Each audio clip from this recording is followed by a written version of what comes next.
Bonjour à toutes et à tous. Je suis ravie de recevoir aujourd'hui Louis Korczowski, l'un des deux fondateurs de Siopi. Donc, il va nous expliquer un petit peu les raisons de la création de cette appli et l'équipe avec laquelle il travaille. Et donc, je laisse la parole à Louis aujourd'hui pour nous présenter son œuvre. Ben merci beaucoup, Sophie, de m'avoir invité. C'est un grand plaisir. Je vais parler plutôt du problème de manière générale et puis après on verra, j'espère que la solution, fera sens, dans la tête de tout le monde. Donc là, on parle bien d'acouphènes. C'est la problématique numéro une qu'on a vue, c'est bien sûr que, très difficile de trouver un traitement. Mais sans parler du traitement, c'est même très difficile de trouver un accompagnement. Et donc le problème numéro un qu'on a fait, on a rencontré beaucoup de personnes, qui avaient de l'acouphène, puisque en fait, moi et mon associé Robin, on est tous les 2 chercheurs. Donc lui, il fait un doctorat où il cherche le lien entre l'acouphène et le sommeil et moi, j'ai déjà un doctorat en, apprentissage automatique, donc c'est ce qu'on appelle l'intelligence artificielle appliquée aux neurosciences.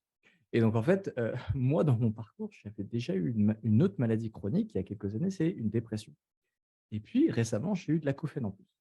Donc le parcours que j'avais eu, où c'était difficile de trouver des soins qui étaient appropriés pour la dépression, je me suis dit: «C'est un truc qui était particulier à la dépression» et en fait, quand j'ai eu l'acouphène, je me suis rendu compte que c'est exactement la même chose. Enfin, c'est et bien sûr, en fait, c'est le monde des maladies chroniques a chacune de ces définitions et c'est vrai que à force de travailler de l'acouphène, on se dit, «Non mais c'est incroyable, les chercheurs ne font pas leur travail, les médecins enfin, ne sont pas appropriés, ne font pas leur travail». En fait, malheureusement, c'est un problème systémique qui est, de ce que j'ai vu, commun à beaucoup de maladies chroniques. Et la particularité de l'acouphène, c'est que en plus, c'est invasif dans son quotidien. Donc, ça veut dire que si on n'a pas de médicaments qui nous permettent de nous soigner, si on n'a pas de soutien pour nous apprendre à gérer, on finit seul, face à face, son acouphène et c'est ce qui arrive très souvent. On est dans une spirale descendante ou dans lequel on fait de, l'acouphène prend au fur et à mesure de plus en plus part dans notre vie. Donc l'objectif initial avec mon associé, c'était d'essayer de casser cette spirale descendante et on s'est vraiment posé la question parce que, comment on pouvait être le plus efficace? Donc numéro un, on est chercheur, bon, on va faire une découverte. On va faire une étude clinique et on va trouver le traitement qui est incroyable. Cependant, en fait, en analysant les données, déjà, l'acouphène n'est pas une maladie en soi, c'est un symptôme. Donc en fait, ça voudrait dire que même si on avait un traitement miracle, ce serait probablement pour l'une des maladies sous-jacentes, si on arrive à la découvrir, hein, si on a la parce qu'on est vraiment dans le domaine de la science fondamentale. Si on arrive à la découvrir et si on trouve une solution, à ce moment-là, on pourra peut-être soigner 10 à 20 des acouphénies. Donc c'était un petit peu, embêtant et d'ailleurs mon associé, sa première entreprise, elle était, liée à ça puisqu'il a essayé de faire une étude en neurofeedback et il a eu des résultats qui étaient, quand même, utiles, en sens il réussissait à diminuer la perception de l'acouphène. Mais cependant, il existe énormément aujourd'hui de thérapies qui permettent de diminuer l'acouphène. Donc il y a un problème d'accessibilité.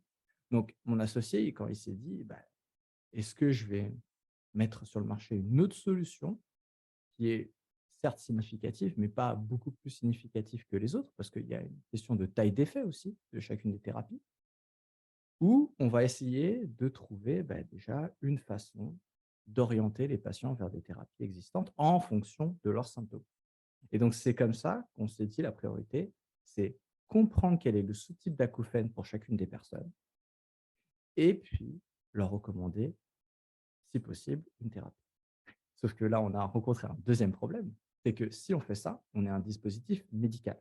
C'est-à-dire qu'on peut nous, on doit donc ça veut dire qu'on a toutes les contraintes du dispositif médical, donc on retombe dans les mêmes problématiques. Il faut des années pour se faire autoriser, pour pouvoir faire des recommandations. Donc on dit: «On ne va pas faire de recommandations de traitement.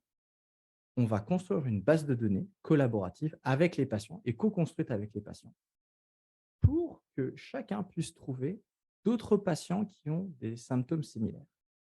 Et c'est aussi une des choses principales, c'est qu'on a 15% de la population qui a des acouphènes. 15%.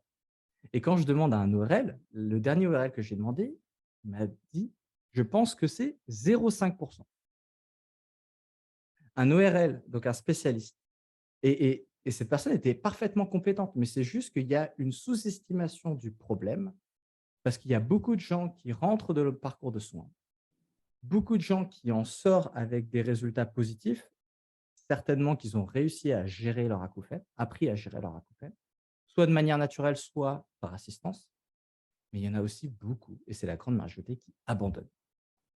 Et donc, en fait, sur les 15% de personnes qui ont des problèmes dans la vie, il y a une grande majorité, à mon avis, et là, il y a peu d'études qui sont faites, qui sont dans cette spirale descendante et qui sont souvent dans le parcours de soins pour d'autres raisons, d'autres comorbidités, donc des dépressions, de l'hyperacousie qui peut être traitée, des problèmes auditifs qui peuvent être aussi traités avec un appareil de masquage.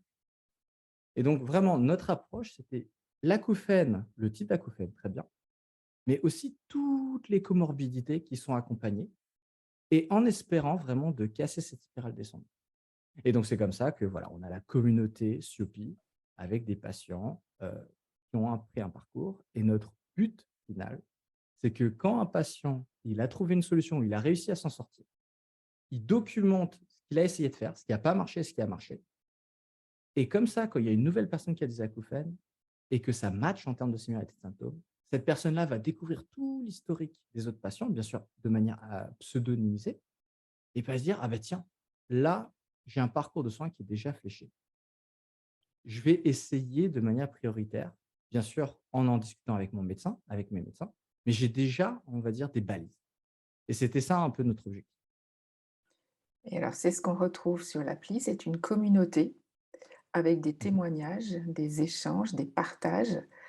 Donc ça, étant acouphénique, je suis bien évidemment adhérent, enfin, je suis sur l'appli, avec, les autres personnes. Mais alors, j'ai une petite question. Comme toute Mmh. communauté, surtout dans des domaines où les personnes ont pu avoir des parcours, comme tu l'as dit, de soins extrêmement longs, beaucoup de solitude, beaucoup de peur. Il faut vivre avec ces acouphènes ou tenter, de faire avec. Donc, on peut avoir ce qu'on retrouve dans certains groupes autre que Oui. Siopi, c'est quid de la modération? Donc comment vous gérez la modération des témoignages sur l'appli? Mmh. Alors du coup, ça, c'est une question hyper fondamentale.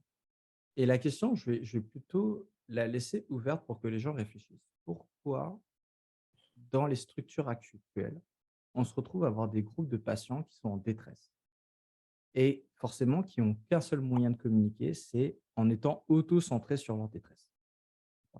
Pour moi, ce n'est pas une conséquence des réseaux sociaux ou des groupes de forums, mais c'est plutôt un symptôme de la structure actuelle du parcours de soins. Prenons un exemple des initiatives qui existent déjà. Par exemple, les groupes de parole, je vais, sans faire la promotion, mais c'est un de nos partenaires, c'est France Acouphènes, ils Oui, organisent des groupes de super. parole. Voilà. En fait, l'intérêt du groupe de parole, en outre, il y a dans certains cas, je ne sais pas pour l'acouphène, mais dans certains cas, il y a un bénéfice thérapeutique. Mais je ne sais pas pour l'acouphène, donc je ne vais pas m'étaler dessus. Mais en tout cas, il y a un objectif en termes de parcours de soins, puisque en étant en groupe, en fait, on va pouvoir structurer son ressenti. Et ça, c'est fondamental d'un point de vue psychologique, mais aussi des neurosciences, sur notre capacité d'autorégulation de notre cerveau. C'est-à-dire que si on est capable de mettre les bons mots sur notre expérience, on est capable de prendre un recul, notamment par rapport aux stimuli négatifs. C'est par exemple l'approche de toutes les thérapies comportementales. Elles vont pouvoir notamment mettre un mot, ou la psychologie clinique, mettre un mot sur certaines émotions, mettre un mot sur la douleur, ce qui va permettre au cerveau de s'autoréguler. En acouphène, c'est ce qu'on nomme très souvent l'habituation. Donc, ça, c'est pour le contexte. Donc, comment nous, on pense le faire? Alors, ça, c'est un truc que personne n'a fait alors aujourd'hui, c'est qu'on s'est concentré sur son parcours de son. C'est-à-dire que ce n'est pas un forum libre, au sens que on peut parler de tout et n'importe quoi. C'est avant tout un retour d'expérience structuré. Et en espérait ça, c'était un espoir. Je pense que c'est trop tôt pour avoir une conclusion, on va dire, clinique, parce que je pense qu'il faudrait suivre des patients des utilisateurs sur des mois, voire des années. Hem, mais notre intuition, c'est que si on structure autour de est-ce que la thérapie a marché ou pas, en étant assez neutre, ça permet en soi de faire une récapitulation de ce qu'on a vécu, de manière en fait, un peu détachée. Et donc, on tombe pas dans le biais de, on va dire la victimisation. Voilà. On redevient acteur de son parcours. On a dit: «Bah, voici ce que j'ai testé» et on voit ça plus que comme une expérience scientifique, avec une seule personne, voilà. Alors, c'est très juste et ce que, en tant que participant à l'appli, ce que je trouve intéressant aussi, c'est l'idée de partage. Là, c'est vraiment un partage entre personnes qui ont les mêmes, symptômes ou proches, Mmh. symptômes proches. Donc ça, c'est nouveau aussi. C'est pas juste déballer, comme tu viens de le dire, ou d'exposer, ce qu'on ressent, c'est de partager avec d'autres qui ont la même chose et qui n'ont pas forcément essayé les mêmes techniques, les mêmes et c'est vraiment un échange, ça, c'est intéressant. Alors je voulais rebondir aussi puisque tu as parlé de France Acouphènes, qui est partenaire donc de Siopi. Est-ce qu'il y a d'autres partenaires actuels, à venir, pour votre appli? Alors des partenaires officiels, c'est majoritairement dans le milieu, des patients, c'est France Acouphènes. Après bien sûr, on essaie d'avoir des relations avec tous les acteurs. Voilà, on parle très souvent à France AFREPA, AFREPA, pas l'EFREPAS, pardon. Pour ceux qui ne connaissent pas d'ailleurs, c'est très intéressant, c'est une association, alors je crois que c'est une association, hein, de praticiens qui s'organisent pour avoir un parcours de soins pluridisciplinaire. C'est ça. Et donc déjà, ils ont compris quelque chose de fondamental, c'est-à-dire que, on va avoir du curatif, mais aussi ce qu'on appelle du palliatif. Très souvent, on dit le palliatif, c'est seulement, pour les gens qui sont dans le couloir de la mort, il y a plus rien à faire. Mais non, en fait, le palliatif, c'est-à-dire la gestion de ces maladies, ça nécessite une équipe pluridisciplinaire, donc on ne peut pas le faire en isolation. Et la FREPA, je trouve ça incroyable qu'ils aient fait ça. Malheureusement, ce n'est pas encore dans toutes les villes. Donc il y a des équipes, j'espère, dans votre ville, regardez sur le site de la FREPA. Et sinon, il y a parfois des initiatives locales qui se font plus localement. Et donc nous, voilà, on est ouvert à toutes ces initiatives-là avec des praticiens. Par exemple, à Grenoble, je sais qu'il n'y a pas la FREPA, mais on est en discussion avec certains ORL à Grenoble. Alors, pour info, la FREPA, c'est AFREPA, hein, mais je vous mettrai ça en lien, si vous le souhaitez. Alors, en dehors de l'appli en tant que telle, Louis, il y a aussi une certaine présence de Siopi sur, les réseaux sociaux, sur YouTube. Est-ce que tu peux ou d'autres choses peut-être, est-ce que tu peux en parler? Oui, alors en fait, bon, pour commencer, c'est vrai que quand on construit une communauté, c'est un peu difficile de le faire en silo de son côté. Donc il y a des passerelles, on a un groupe Facebook en français, heu, on a été très actifs sur les groupes, Facebook français qui parlent d'acouphènes ou d'acouphènes pulsatiles. Bon ça, c'est aussi un point, auquel j'aimerais dire: «Attention, acouphènes pulsatiles», il y a le mot acouphène, mais enfin, d'un point de vue physiologique, c'est pas vraiment, de l'acouphène, mais il y a quand même un bruit. Donc ça, c'est un cas d'errance médicale qui est très typique où il nous faut, des années pour se rendre compte qu'en fait, c'est un truc qui peut être potentiellement opérable. Hem, donc on est actif dans ces groupes. Pourquoi? Parce que, on n'est pas, voilà, on sait pas tout. Donc en fait, l'expérience patient déjà, la première chose qu'on a fait, c'est qu'on a construit ces personnes-là dans les groupes qui étaient déjà organisés. Et cette autorité-là qu'ils ont, elle est formidable. Elle est vraiment, vous tapez le moteur de recherche sur des symptômes, sur le groupe Facebook, par exemple, acouphènes, vous allez tomber sur quelqu'un, qui a des symptômes, proches de vôtres. Voilà, donc vous allez taper, problème de sieste, votre acouphène est fort en rêvant du ciel, vous tapez ça, vous allez tomber sur des gens qui ont rapporté ça. Donc c'était déjà des sources hyper intéressantes. Après, on a plus du contenu, on va dire, éducatif, qu'on a fait sur notre chaîne YouTube. Et aussi sur la mienne parce que donc on a la chaîne de YouTube, Siopi et puis la mienne.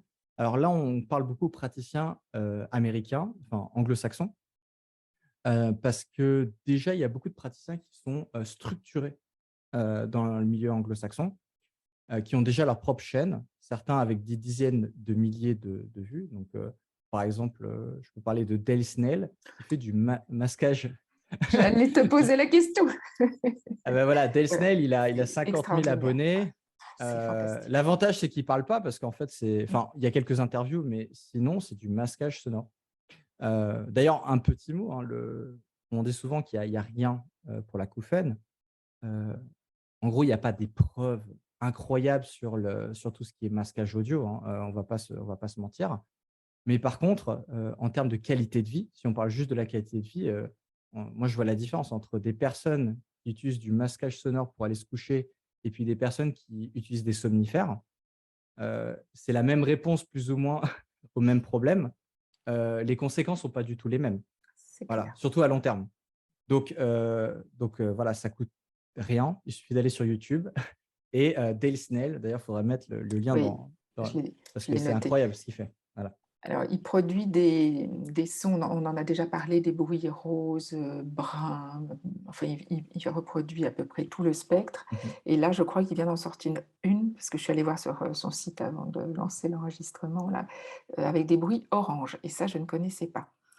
Mais je rebondis, là on sort un peu de Siopi Mhm. si tu veux bien 2 secondes. Avec grand plaisir. Mais les sons, même les sons de la nature, si vous trouvez celui qui couvre, votre ou vos acouphènes, c'est extraordinaire. J'ai fait un post cet été, moi c'est les cigales, hein, donc c'est fantastique, il suffit d'aller dans le sud, il y en a plein. Eh bien je n'entends plus mes acouphènes, du tout. Donc après, il suffit de retrouver Mhm. des bandes son, alors comme celle de Del Snail ou d'autres, avec, il y en a plein, plein, plein sur YouTube ou sur les sites de méditation, par exemple, avec des enregistrements de super qualité. Il suffit de trouver la fréquence qui va correspondre au masquage de vos acouphènes. Voilà. Merci Ouais, pour mais cette ça, parenthèse. et, et justement, on parlait de communauté. Et pour faire une communauté, il faut faire partie de la communauté. C'est-à-dire que souvent, on se dit, bah, tiens, que font les chercheurs, que font les médecins? Mais en fait, nous, en tant que patients, on a aussi une responsabilité dans la création de cette communauté. Et je l'ai vu avec Disney, parce qu'en faisant son interview, je lui ai demandé, mais comment il a réussi à avoir 50 000 personnes, 50 000 abonnés? Non, mais il me dit, c'est pas tout. Parce que les gens commentent et ils lui demandent toutes sortes de sons de masquage pour son acouphène. Et donc, en fait, il a eu vraiment une approche expérimentale parce qu'il n'est pas praticien, il est ingénieur du son. Et c'était limite par hasard qu'il a fait des sons de masquage. À la base, c'était pour d'autres ingénieurs du son qui voulaient faire des sons de calibration. Et c'est comme ça qu'il a rencontré son public. Et le public est en train de se former en tant que communauté où les gens sont acteurs. J'ai essayé ce son-là, ça masque bien, mais est-ce que, Delsnell, tu peux me faire le son un tout petit peu plus aigu? Et il va vous le faire.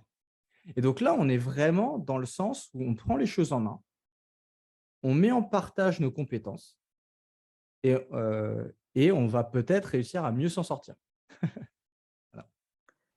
Tout à fait. Donc, comme vous l'avez entendu, Louis, et Siopi, fonctionnent dans les 2 langues, hein. Donc, ça permet aussi, si vous avez, dans votre entourage, des personnes qui ne parlent pas français, mais qui peuvent, comprendre l'anglais, ça élargit aussi la taille de la communauté. Est-ce que tu as Alors, quelque chose à ouais. ajouter? Moi, j'ai bah, du coup la finalité, parce que je pense que Siopi, c'était que la première étape. C'est-à-dire qu'aujourd'hui, on a créé cette communauté, mais on avait un objectif qui est avant tout scientifique. Ça veut dire pouvoir démontrer qu'une communauté organisée peut générer de la donnée, alors je ne dirais pas médicale parce que là, tout le monde va me tomber dessus, mais on va dire d'observationnel, on va dire thérapeutique au sens général. Comment on pense faire ça? Bah, si tout le monde documente son parcours et qu'on a suffisamment de personnes qui documentent son parcours, on va pouvoir, par exemple, en travaillant avec des chercheurs, trouver pour tel type de d'acouphène, voici le parcours le plus approprié. Ce ne sera certainement pas dans ce but, parce que comme je l'ai dit, ce n'est pas l'objectif d'être un dispositif médical. Mais ces données-là, on va les anonymiser et on va les partager, bien sûr pour les utilisateurs qui le souhaitent, aux chercheurs pour qu'ils puissent aller chercher, trifouiller et trouver des parcours de soins qui soient les plus appropriés possibles. Voilà. Donc, et d'ailleurs, aujourd'hui, là, c'est clair, on n'a pas du tout d'objectif financier. Enfin, on est une entreprise, mais on n'a pas d'objectif à être rentable. On a été financé grâce aux travaux de Robin, mon associé, qui a eu le prix Lopez Loretta, euh, et par l'État français, la BPI, etc. Donc, mais notre système va certainement perdurer en système de donation.